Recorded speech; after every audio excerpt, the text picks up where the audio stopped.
So I would like I will write over here hookworms. Now, just the introduction about this one. Then I'm going to talk about how the parasite looks like. Then we will discuss the life cycle, and then we will discuss the clinical features, then treatment, and then prevention as how we always go. So, hookworms infection again is a soil transmitted infection which is caused by mostly by Ankylostoma, duodenal, and Nectar americanus, and that's why we are discussing them together. And it is one of the most important parasitic infections worldwide, ranking second only to malaria in terms of its impact. Okay, so worldwide importance is there and distribution as well. Okay, now there is an estimated again WHO 760 million, that's a lot, people chronically infected worldwide. And when this much is infected, basically they say like around 3 billion are at risk. And most of the people who are living in, you can say, developing areas like African countries, Southeast Asian countries, and tropical regions of Americas, so they are like highly vulnerable. Now, um, this one, Nectar americanus, is the most widespread hookworm infection globally. Whereas you can say Ankylostoma duodenal is more geographically restricted in distribution. So you can say like Nectar americanus is the most widespread hookworm globally. Now, um, the mortality is not high, but this one causes a lot of burden on the children and the maternal health because the impact of this condition or this infection is basically anemia and malnutrition. And for the baby, especially, when they are growing, they they can cause a lot of physical and intellectual development problems. So that's why this thing is important. So the humans, they are incidentally infected, and though we are just discussing now Ankylostoma duodenal, but there are many other um, hook forms like Caninum brasiliensis and others. Okay, so but we'll be discussing this one. So now, like you can say how the mm, condition looks like, or sorry, before we'll discuss like how the organism looks like, right? So,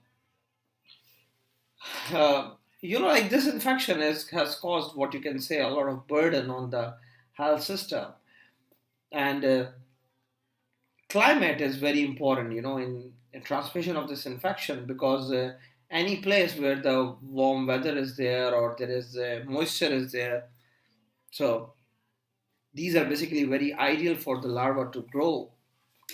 And the area where there is less supply of clean water, there is lack of sanitation, there is poverty. Many people they are infected by this thing. And basically, the problem is not this, like this is the thing, but any area where the sanitation is not good and when there is no clean water, so it is not just like one parasitic infection, rather they have multiple parasitic infections. Like maybe they will be having Ascaris lumbricoids and two, three, four parasites together. So you can say that that's the important thing, and whenever like we treat them, we try to treat them with multiple or against multiple parasitic infections in these areas. So you can see a map, by the way. I will see like if we can find any map on Bing, so I can show you the map worldwide, or sorry, distribution of hookworm infections. So maybe we found like so see like there is multiple photographs, talking about like the distribution of the hookworm infection, right? This is like a nice one, you can say. Um, you can see like this one. What are the areas which are infected, right? So as I told you, like I have some problem with the computer, but like you can see over here, right? This is like this one shows exactly how it looks like, and most of these, they are the children, and you can say like here basically they're talking about the age group as well, but we can like it's hard to see from here. Okay, this one is like about, but there are like um, about the age group as well. There are some charts about the age group as well. So now, like this infection is like so much widely distributed that worldwide, in many of the countries you can see over here, how many countries are red. Like even China is in red, all Africa is red, like except the northern Africa, and see the central as well as Latin America and India, Pakistan. Arab countries do have, but like their color is not like that much red. Even Australia is the one which is infected. So very, very, very, you can say a huge burden of the disease. Uh, there are many studies they conducted in Africa and Asia, and what they found is like between one third and one half of moderate to severe anemia among pregnant women can be due to this hookworm infection. Like so common, guys. Okay, so this is how the infection looks like, by the way. And after that, like I want to show you how the organism look like. So this one is like Ankylostoma duodenal. You can see the male one and you can see the female one, and uh,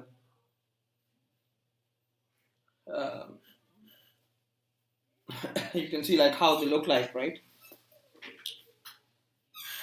Like they have the esophagus, right?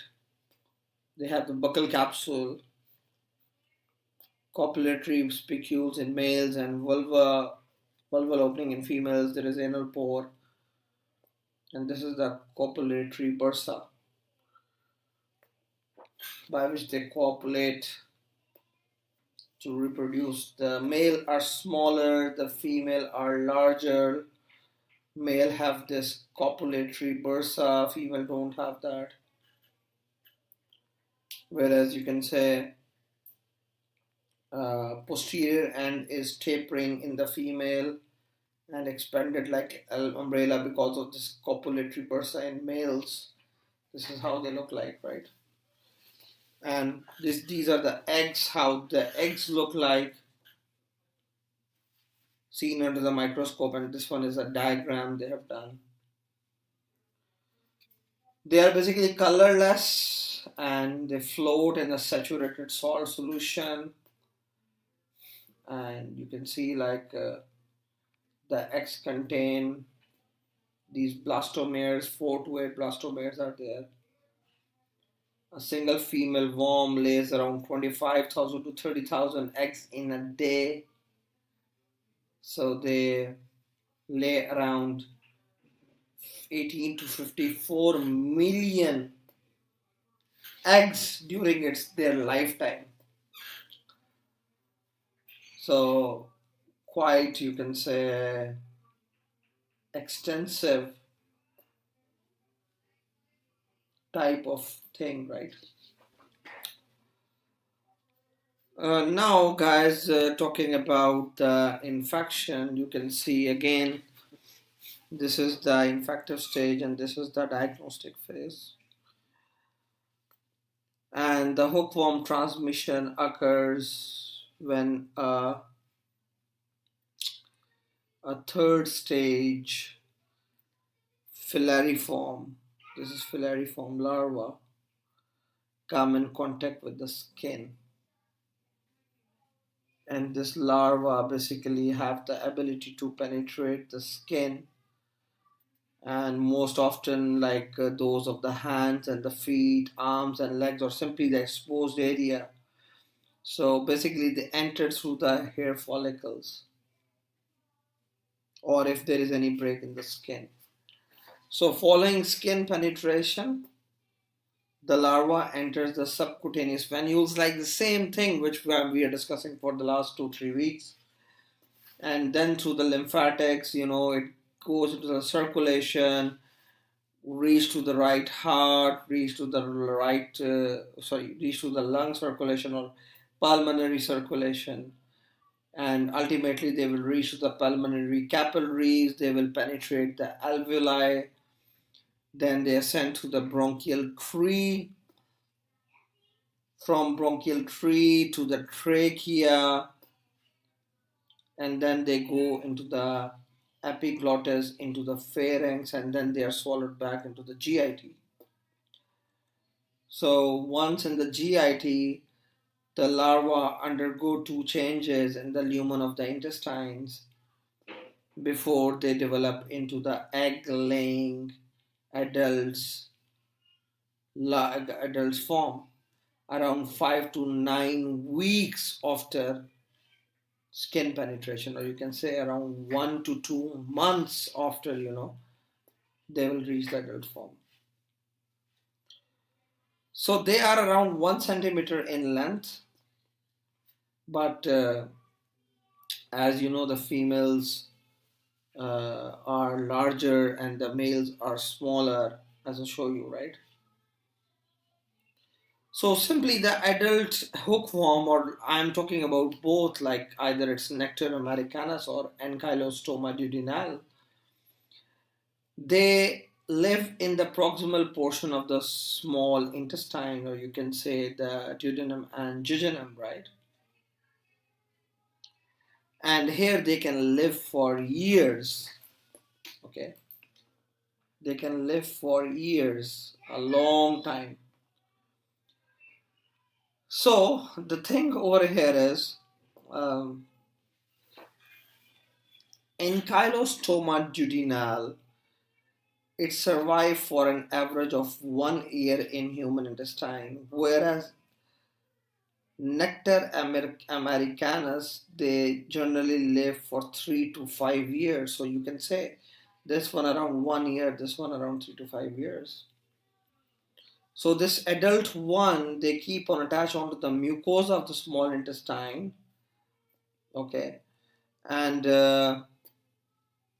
after that they you can say uh, they take on their nutrition by sucking the blood, and they keep on sucking the blood, and that's why they like the patients, they have anemia. So what they have in them is hemoglobinases, or the enzymes which can basically digest the hemoglobin. So that's why they keep on consuming the hemoglobin from the humans host. Okay, and this is the primary thing they consume for their uh, for their diet. Okay, they keep on consuming the hemoglobin. So humans are basically considered as the definitive host, and there is no immediate or reservoir host. Now, what happened, the females, they keep on producing eggs, and as I told you how much eggs they can lay, like it's enormous, it's too much. Ankylostoma, basically they lay more eggs than nectar americanus. This one around 28,000, this one around 10,000 per day. So what happened, whenever they lay eggs, and the like eggs pass in the feces,